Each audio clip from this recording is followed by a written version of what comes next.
जीवनात प्रगतीच्या दिशेने धावत असताना बरेच काही मागे सुटून जाते.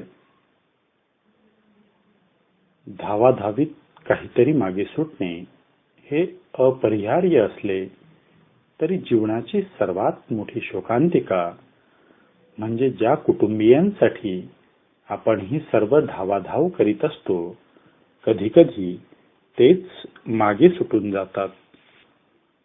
ख्रिस्तोफर पाओलीनी म्हणतात, ज्यांना आपण सर्वाधिक प्रेम करतो तेच आपल्यासाठी सर्वाधिक परके असतात. आपल्या कुटुंबाकडे दुर्लक्ष होते. कौटुंबिक सलोखा उरत नाही. मुलांशी संवाद उरत नाही.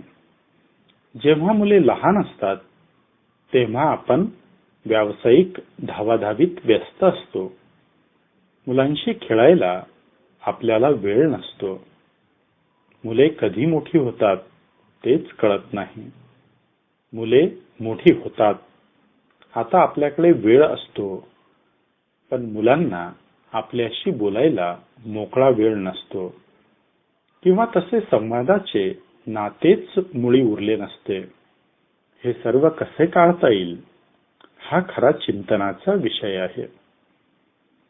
तुमची सर्व धावपळ, प्रयत्न, परिश्रम हे तुमच्या कुटुंबाच्या भल्यासाठी असतात. कुटुंब हा तुमच्या जीवनविषयक तत्वज्ञानाचा केंद्रबिंदू असला पाहिजे. जग सुखी करू पाहणाऱ्या माणसाने सर्वप्रथम आपले कुटुंब सुखी करावे. ज्याला जगाशी संवाद साधावयाचा आहे त्याने सर्वप्रथम आपल्या कुटुंबात सुसंवाद निर्माण करावा आणि ज्याला जग जिंकावयाचे आहे त्याने प्रथम आपल्या कुटुंबियांची मने जिंकावीत. ज्या कुटुंबातील पती, पत्नी, मुले, मुली, आई, वडील, आजी, आजोबा सर्वप्रथम प्राधान्य आपल्या कुटुंबाला देतात, असे कुटुंब हे सुखी कुटुंब असते. कुटुंब ही अशी निर्मिती शाळा असावी जेथे मनुष्याने जन्माला यावे आणि प्रेमाने कधीच मरू नये. कुटुंब हे एखाद्या वृक्षाप्रमाणे असावे. या वृक्षाला अनेक फांद्या असू शकतात. या फांद्या वेगवेगळ्या दिशांना पसरलेल्या असू शकतात, तरी या सर्व फांद्या एकाच खोडाला जुळलेल्या असतात. कुटुंब हे एखाद्या तंतुवाद्यासारखे असावे. या तंतुवाद्याची प्रत्येक तार वेगवेगळा आवाज काढते, पण तरीही त्या सर्व तारींच्या आवाजामधून एक सुमधुर संगीत निर्माण होत असते. आनंदी कुटुंबातील सदस्यांमधला संवाद हा सकारात्मक संवाद असतो. आनंदी कुटुंबातील सदस्य एकमेकांवर टीका टिप्पणी न करता, एकमेकांची उणीधुणी न काढता परस्परांना प्रोत्साहित करण्याचा प्रयत्न करत असतात. आनंदी कुटुंब हे आशावादी कुटुंब असते. नकारात्मक विचार नावाच्या पाहुण्याला या घरात स्थान नसते. या कुटुंबातील सदस्य जबाबदारी एकमेकांवर ढकलत नाहीत. तेथे श्रेयासाठी धडपड नसते आणि अपयशाचे खापर दुसऱ्याच्या माथ्यावर फोडणारा करंटेपणाही नसतो. तुम्हाला जर तुमचे कुटुंब आनंदी करावयाचे असेल तर तुमचा अधिकाधिक वेळ तुमच्या कुटुंबाला द्या.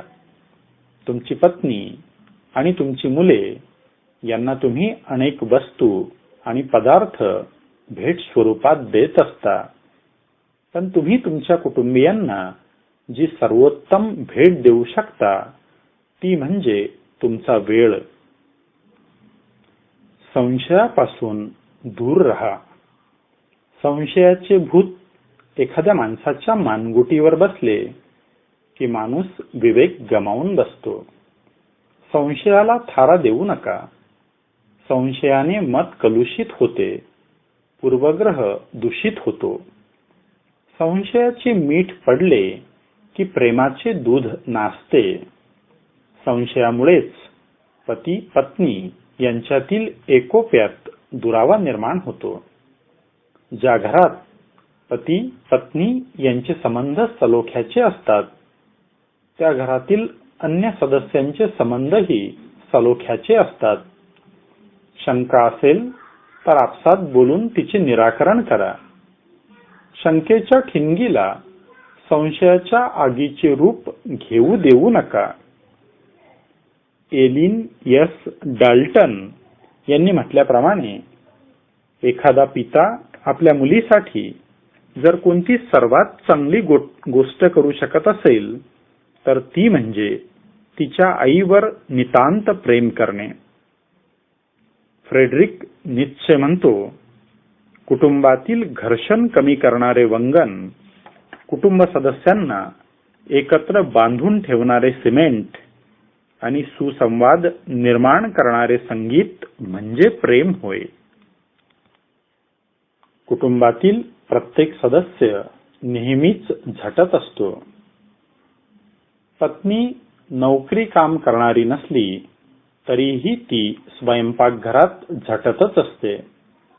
मुले चांगले गुण मिळावे म्हणून अभ्यासाच्या क्षेत्रात झटत असतात. पती त्याच्या नोकरी व्यवसायात झटत असतो. एकमेकांच्या कष्टांची उचित दखल घ्या. आमच्यासाठी तुम्ही किती कष्ट करता हे पत्नीचे वाक्य पतीला अतोनात सुखावून जाते. पत्नीने केलेल्या स्वयंपाकाला नाव बोटे ठेवण्यापेक्षा अधूनमधून तुझ्या हाताला खरोखरच चव आहे, आजचा स्वयंपाक खूपच छान झाला आहे असे वाक्य वापरले तर पत्नी सुखावल्याशिवाय राहणार नाही. स्तुती ही प्रत्येकालाच हवी असते. नात्यांच्या फुलावर प्रशंसा आणि स्तुतीचे जल शिंपडत राहिले की नाती टवटवीत राहतात. कुटुंबातला प्रत्येक सदस्य काही ना काही कृती करतच असतो. पण कुटुंब एक घटक म्हणून आपण कोणती सामूहिक कृती करतो असा प्रश्न जरा स्वतःला विचारा. तुम्हाला असे दिसून येईल की कुटुंब म्हणून आपण एकत्रित येऊन फारच कमी कामे करतोय. कुटुंब एक घटक मानून सामूहिकरित्या कोणती कृती अथवा कामे करता येतील यावर जरा विचार करा. किमान पक्षी संध्याकाळचे जेवण सर्व कुटुंबाला एकत्र घेता येईल. तुम्ही जेव्हा तुमच्या कुटुंबासोबत बसून अन्न खाता तेव्हा ते अन्न अधिक चविष्ट लागते. संध्याकाळी घरी प्रार्थना म्हणण्याची पद्धत असेल तर संध्याकाळची प्रार्थना एकत्रित करता येईल. जेवणापूर्वी सर्वांना मिळून श्लोक म्हणता येईल. एखादी गोष्ट सर्व कुटुंबाला एकत्र बसून ऐकता येईल.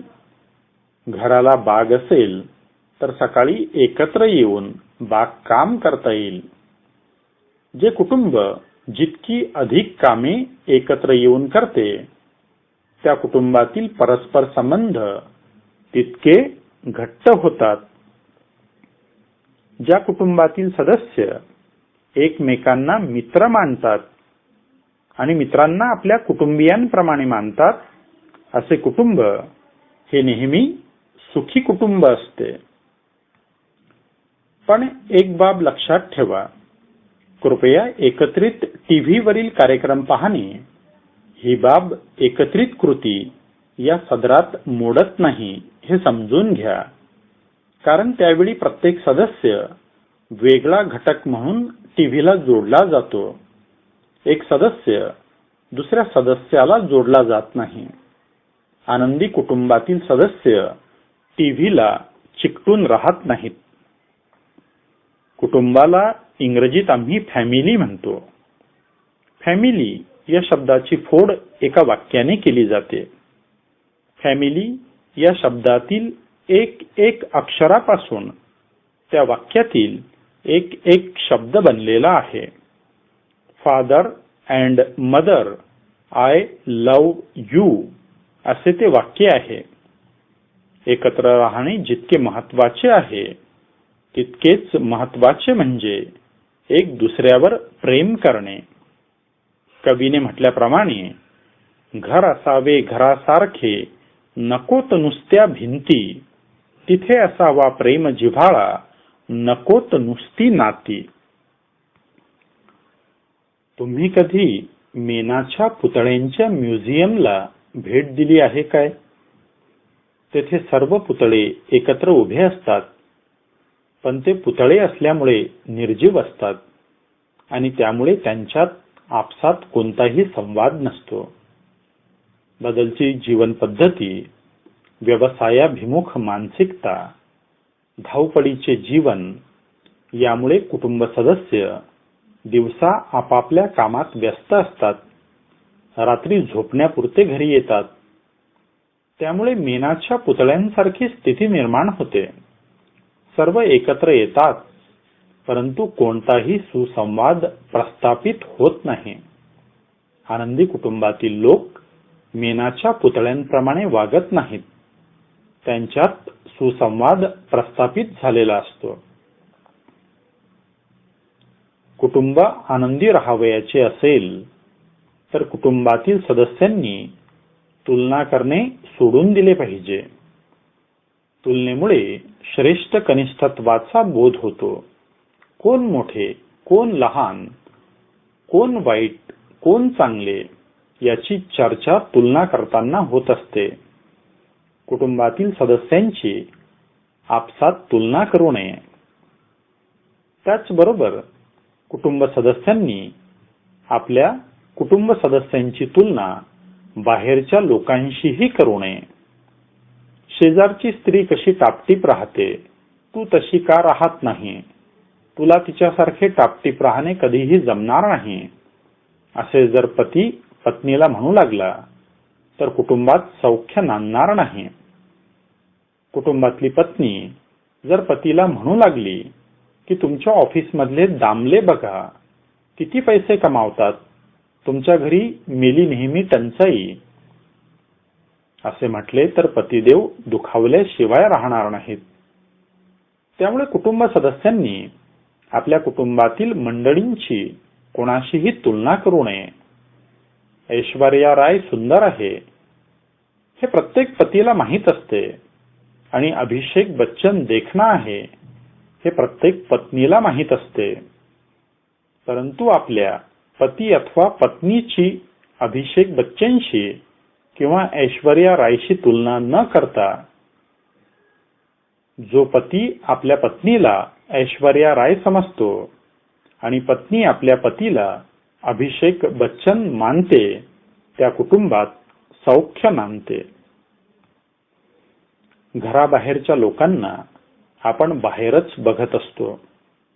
बाहेर निघताना लोक व्यवस्थित निघतात, चांगले कपडे घालून निघतात.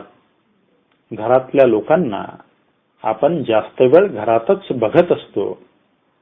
घरातले दिसणे, कपडे हे नेहमीचे असते, त्यामुळे आपल्याला ते तितकेसे आकर्षक वाटत नाही. म्हणून शेजारचे लोक अधिक टापटीप राहतात असा समज असेल तर तो काढून टाकावा. अवास्तव तुलना करून मन दुःखी करू नये, कारण प्रत्येक बकऱ्याला दुसऱ्या काठावरील गवत नेहमीच अधिक हिरवे वाटत असते. तुलना करणे थांबवा. मार्क ट्वेन यांनी म्हटल्याप्रमाणे, जेव्हा तुलना सुरू होते तेव्हा आनंदाचा मृत्यू होतो. तुलना थांबवा आणि आपले कौटुंबिक जीवन सुखी करा. आनंदी रहा, यशस्वी व्हा. राजेश खवले यांच्या आगामी पुस्तकातून.